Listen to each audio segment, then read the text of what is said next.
one more minute, if that.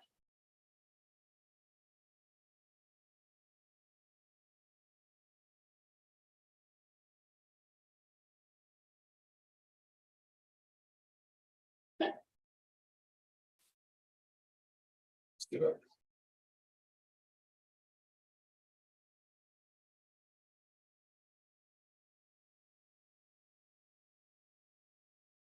All right, let's do it. Go live, please. Okay. All right. I'm waiting for my partner next to me. Oh, it's me. Hi, everybody. Happy Monday. All right. Hi, guys. Thanks for joining us today. So today we're going to cover a topic on immune health.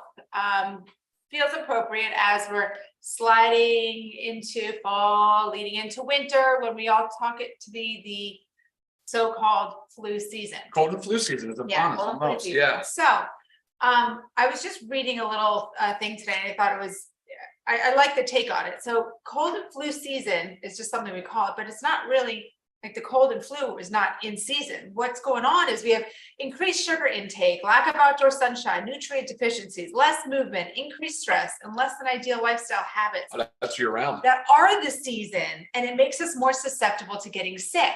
Yes, that's year round, but what goes on when we reach those cooler months? Okay, when I talk about increased sugar intake, sometimes, we're inside more and it's just kind of the blues. I never lived up north, but you lived in the Northeast. Sure. And he'll talk about how, it's Climate. definitely some. Well, you're indoors more for sure, so Right. you're closer quarters with people. Right. Well, and I'm talking about sugar though, like it makes us feel good, right? At least lights up that higher brain center, just like a drug would.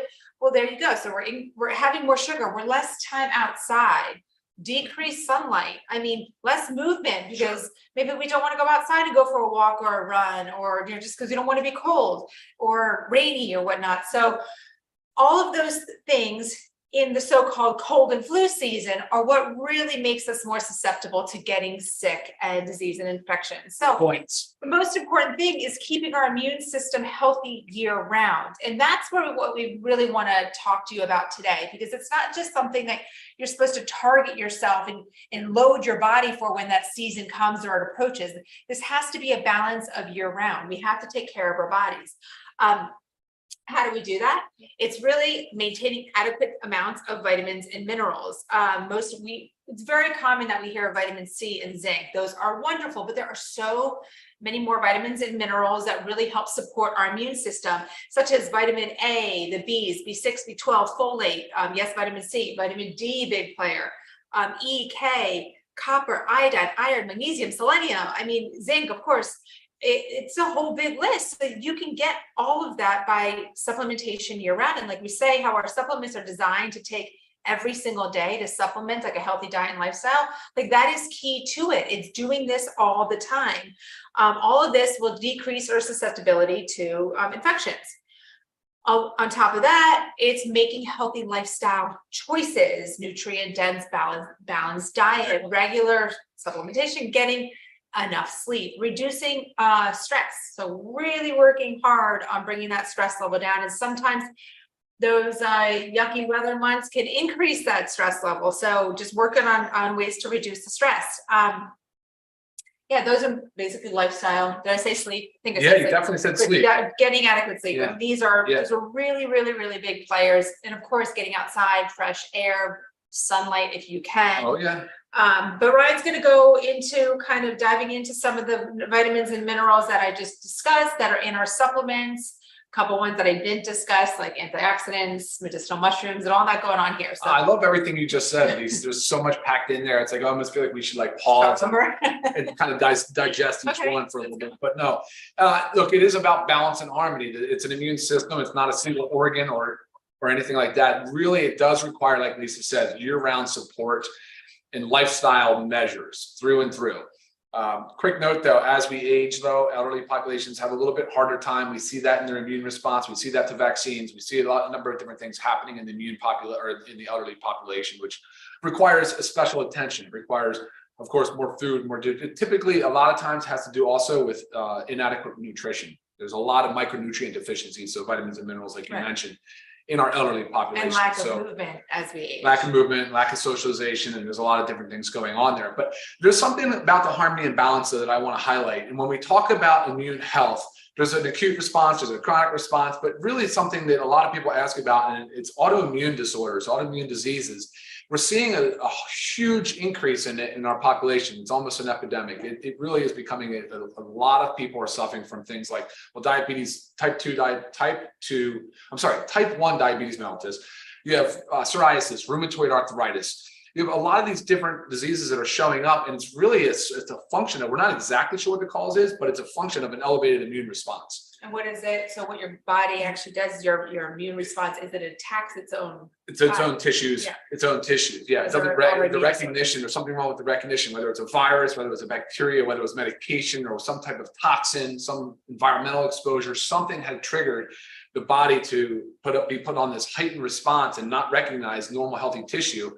And instead they confuse it for disease. So there's a lot of challenges with that, but it does show you some things though. We need to be careful with supplementation. Lisa brought up a good point. Being consistent year round is the most important thing, because if you're all of a sudden trying to supercharge your immune response, that actually could do more harm in that patient population. It's not ideal for them. But again, maintaining all of the support mechanisms to increase our body's immune response, that is the right way to handle it, for sure, for sure. All right, so real quick primer on our immune system, which I think is super important. We do really basically have two types of systems going on. There's an innate and an adaptive. The innate is just what our body, natural immunity, it's just what our body possesses. Whereas the adaptive is really a lot of functions going on there in response to a pathogen. So a pathogen is just anything that's causing this, can cause disease. It's a virus, a bacteria, it could be a parasite, it could be a fungi. So these are the types of things that when they come into the body, they possess a specific antigen. And the antigen is just a small protein. You might remember, like with COVID, they talked about the spike protein.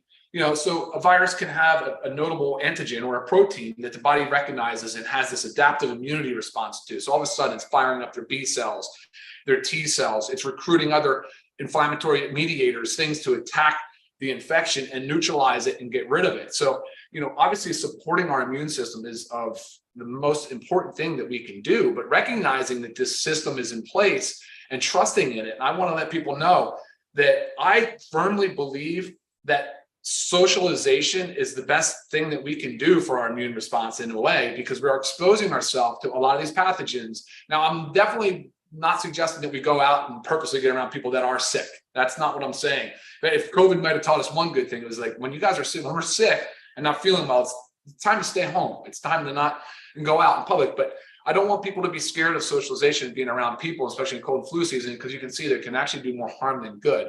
Our body does need exposure to these viruses and bacteria and the common colds and that kind of thing. So getting sick once or twice a year is normal. That's okay. Right. That's I was going to perfectly say, fine. like, we're all going to get sick here and there, but we want to decrease the chances of ourselves getting sick, as well as when we do get sick, we want to decrease the severity of it, right? We want to battle that cold quick, just let it run through our body in and out. So those are two of the main things that you want to focus on with building your immunity.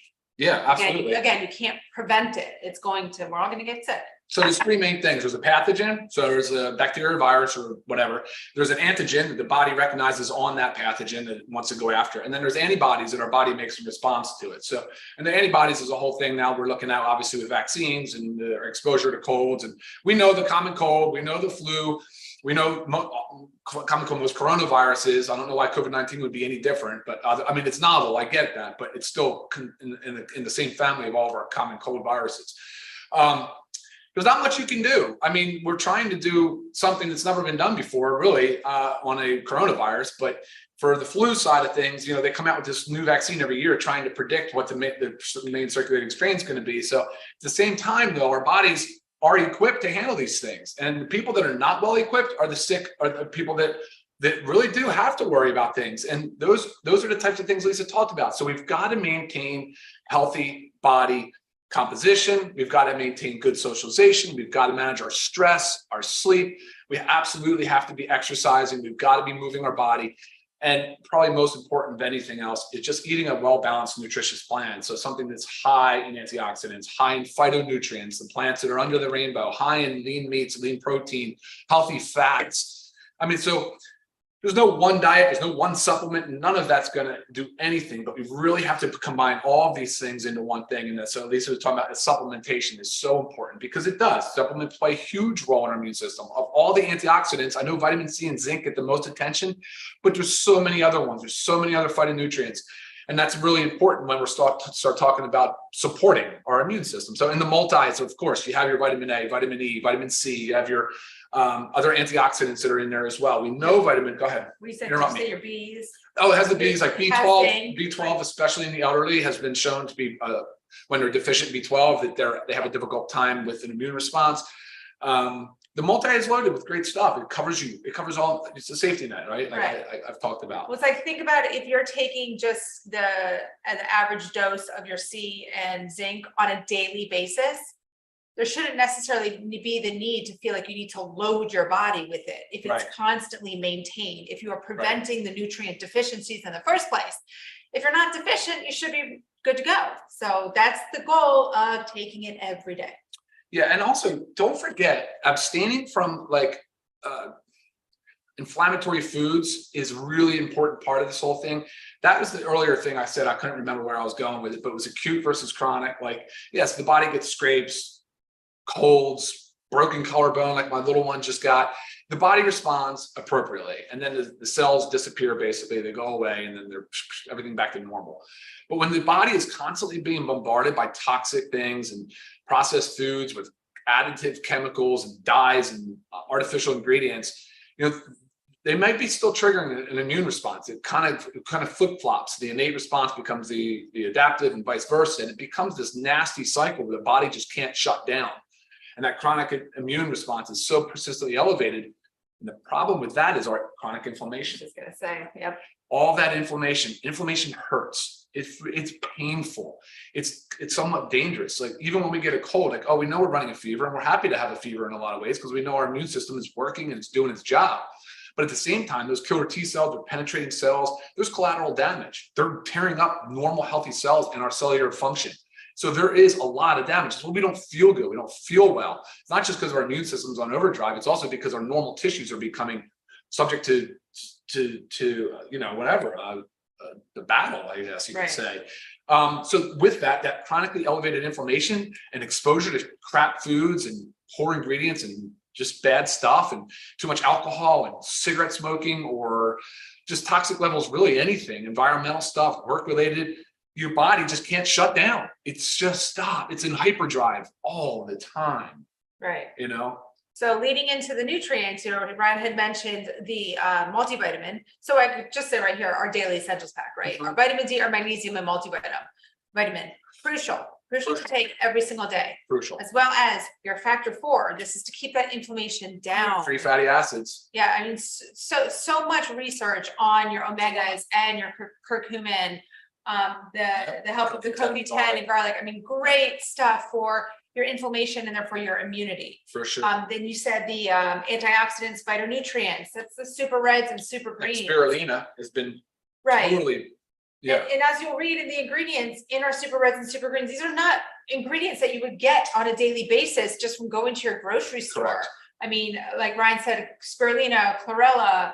I mean, there's matcha, dandelion, moringa leaf, aloe vera. I mean, you could go single it out from like a supplement store, but you get this all in one here. Same thing like aronia berries, hawthorn berries. You don't go to your grocery store and source those. Super, super dense in nutrients. Nutrient dense. Very important. Yep. You also have the antioxidant load in the coffee, but you also have the medicinal mushrooms, which are really proven to support immunity.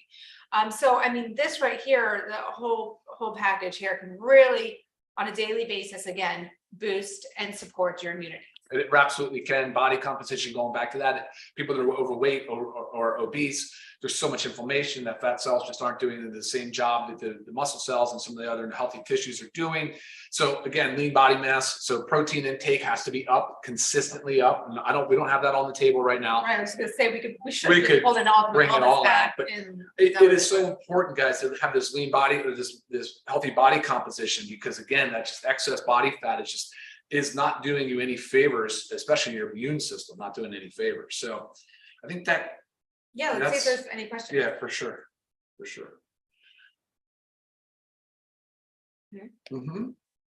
Mhm. Awesome. All right. Well, for the first time, not many questions, Not too many. but which is also a cool thing because I feel like you're understanding what's going on, and we always direct, or we only answer the questions that pertain to the topic that we're discussing on our Monday. Other questions can be emailed or left for our Q&A, which again is the last Monday of every month. But just remembering, guys, the importance of keeping your immune system strong and knowing that it's really shouldn't be focused on just the cold and flu season. This is a year-long thing that we need to take care of our body to prevent things when we're at a heightened risk for cold and flu, right? Our bodies are strong and they're equipped and they're ready to attack it. I think that's it, Lisa. Yeah. We did good. 15 minutes is what our goal is. Awesome. I like it. All right, guys. So let us know if you have any questions. You know, you can email us. But thank you so much for coming in today and watching our Zoom on immune health. We'll see you next time.